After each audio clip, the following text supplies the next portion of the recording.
Welcome back. इस video के अंदर हम बात करेंगे यूज मेमो हुक के बारे में। सो गाइस, पिछली वीडियो के अंदर हमने देखा था प्योर कंपोनेंट्स के बारे में, जिनको यूज करके हम अपने ऐप की परफॉर्मेंस को जो है वो ऑप्टिमाइज कर सकते हैं, मतलब कि हम री रेंडरिंग को जो है वो रोक सकते हैं using pure component class.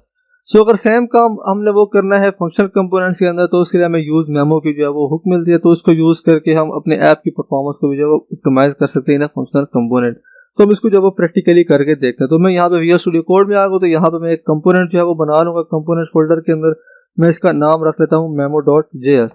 And then यहाँ पे ये फंक्शनल कंपोनेंट होगा, तो मैं यहाँ पे RFC कर लूंगा, तो यहाँ पे जो स्निपेट है वो यहाँ पे जो है मेरे पास आ जाएगा। देन यहाँ पे सबसे पहले मुझे यूज स्टेट की हुक चाहिए, तो मैं यूज स्टेट की हुक को भी यहाँ पे इम्पोर्ट जो है वो कर लूंगा, तो यहाँ पे यूज स्टेट जो है मेरे पास आ जाएगी। सो उसके बाद अब मुझे यहाँ पे दो स्टेट्स बनानी है, दो काउंटर के लिए मैं यहाँ पे दो काउंटर्स बनाऊंगा। तो मैं यहाँ पे कर लेता हूँ काउंट, एंड देन उसके बाद यहाँ पे आ जाएगा count, and then set count, and then यहाँ पे इसको हम इक्वल कर लेंगे यूज स्टेट्स, और यहाँ पे जो इनिशियल स्टेट होगी वो मैं यहाँ पे 0 जो है वो पास करवा दूंगा। मुझे यहाँ पे दूसरा भी चाहिए, तो मैं यहाँ पे कर लेता हूँ काउंट 1 और यहाँ पे सेट काउंट 1। सो उसके बाद यहाँ पे जो वैल्यूज होंगी इनको मैं शो करवा देता हूँ। यहाँ पे मैं यहाँ पे दो डिव बना लेता हूँ। डिव के अंदर जो पहला वाला होगा count value is, and then यहाँ पे जो काउंट वाली वैल्यू है वो मैं यहाँ पे जो है वो शो करवा दूंगा। इसी तरह मेरे पास दूसरा वाला भी है काउंट 1, तो उसके लिए भी मैं यहाँ पे कर लेता हूँ काउंट 1, एंड देन यहाँ पे काउंट 1 जो है वो आ जाएगा।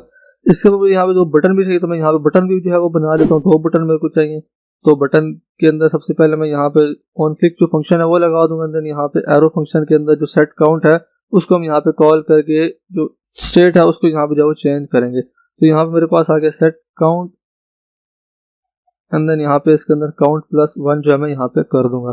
इसके बाद मुझे यहाँ पे दूसरे नीचे भी चाहिए, मैंने उसके ऊपर भी लगाना है, नीचे वाले फंक्शन के ऊपर बटन के ऊपर। तो मैं यहाँ पे इससे कॉपी कर लेता हूँ, देन यहाँ पे पेस्ट करके यहाँ पे सेट काउंट 1 आ जाएगा और यहाँ पे काउंट 1 जो है वो आ जाएगा। तो इसको मैं सेव करता हूँ, मैं यहाँ पे इसको ऐड कर लेता हूँ app.js के अंदर। तो मैं यहाँ पे आ जाऊँगा, इसको मैं ऐड कर लेता हूँ मेमो को कंपोनेंट को, तो यहाँ पे जो है वो ऐड हो जाएगा। तो इसको मैं सेव करता हूँ, जाता हूँ अपने ब्राउजर के अंदर। तो यहाँ पे आप देख सकते हैं कि यहाँ पे जो वैल्यू जो यहाँ पे जो शो हो रही है, यहाँ पे बटन के ऊपर मैंने कुछ भी नहीं लिखा, तो मैं यहाँ पे लिख लेता हूँ काउंट, एंड देन यहाँ नीचे मैं लिख लेता हूँ काउंट 1। सो अभी इसको मैं क्लिक करूंगा, तो यहाँ पे आप देख सकते हैं कि यहाँ पे जो काउंटर है वो सही से जो है वो काम कर रहा है। सो अभी हमने यूज मेमो को जो वो देखना है कि हम किस लिए जो है वो यूज करते हैं। तो उसके लिए मैं यहाँ पे क्या करता हूँ, मैं यहाँ पे एक फंक्शन जो है वो बना लेता हूँ कॉन्स्ट मल्टीपल के नाम से। जो फंक्शन है मैं यहाँ पे जो है वो बना लूंगा, एंड देन इस फंक्शन के अंदर क्या होगा, जो काउंट है हम उसका यहाँ पे मल्टीपल जो है यहाँ पे रिटर्न करवाएंगे। तो उससे पहले मैं यहाँ पे console.log भी जो है वो लिख लेता हूँ मल्टीपल ऑफ काउंट, यहाँ पे जो मेरे पास आ जाएगा। उसके बाद हम यहाँ पे क्या करेंगे, हम सिंपली यहाँ पे एक वैल्यू रिटर्न करवा देंगे जिसके अंदर हम काउंट को 10 से जो है वो मल्टीप्लाई करवा देंगे। तो मैं यहाँ पे कर लेता हूँ 10।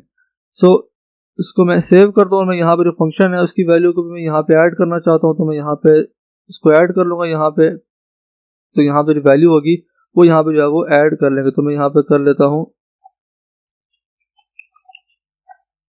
सो मल्टीपल ऑफ काउंट मेरे पास यहाँ पे जो है वो आ जाएगा। तो मल्टीपल ऑफ काउंट के अंदर यहाँ पे जो फंक्शन है हम उसको यहाँ पे जो है वो कॉल कर लेंगे। तो यहाँ पे जो फंक्शन है मेरे पास मल्टीपल, उसको मैं इस तरीके से जो है वो कॉल कर लेंगे, एंड देन मैं यहाँ पे क्लिक करूंगा, तो यहाँ पे आप देख सकते हैं कि यहाँ पे जो मल्टीपल है वो हमारे पास यहाँ पे जो है वो आ रहा है। सो अभी मैं यहाँ पे ओपन करता हूँ console.log के अंदर। तो यहाँ पे जो स्टेटमेंट्स है उसको मैं रिफ्रेश कर लेता हूँ, मल्टीपल काउंट की वो हमारे पास यहाँ पे जो है वो आ गई है। तो यहाँ पे मैं क्लिक कर रहा हूँ काउंट के ऊपर, तो यहाँ पे मल्टीपल काउंट जो है वो हमारे पास बढ़ा है।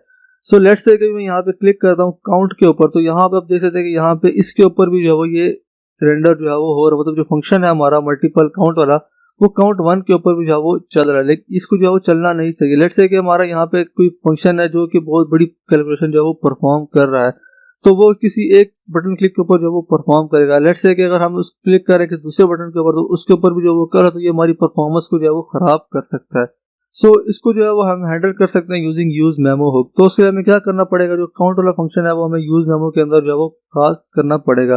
तो सिंपल तरीका, सबसे पहले हम यहाँ पे जो यूज मेमो की जो हुक है उसको यहाँ पे जो है वो इंक्लूड कर लेंगे, एंड देन यहाँ पे जहाँ पे हमने कॉन्स्ट मल्टीपल लिखा है तो उसको हमें क्या करना पड़ेगा, हम यहाँ पे यूज मेमो जो है वो कॉल कर लेंगे, और यूज मेमो के अंदर जो है वो इसको फंक्शन को जो है वो पास कर देंगे।